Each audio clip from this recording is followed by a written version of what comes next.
Did you know that by just holding down the spacebar, you can type without typing? Just by speaking, like I am doing right now.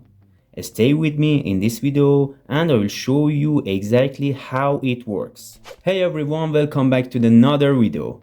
Today we are checking out a cool hidden feature on Samsung phones, how to use your voice to type message instantly.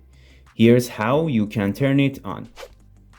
Go to Setting, search for General Management.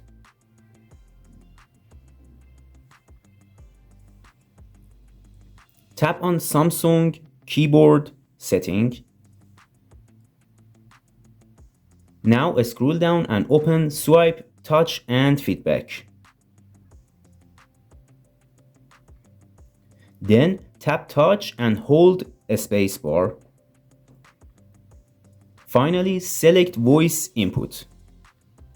And that's it. Now, whenever you hold the spacebar, you can simply speak and your words will automatically appear as text. Super easy, right? Let me know in the comments, did you already know about this feature?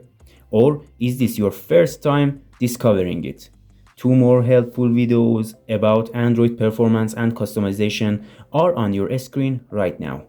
Make sure to check them out and don't forget to like, subscribe and share this video with your friends who use Samsung too. Thanks for watching.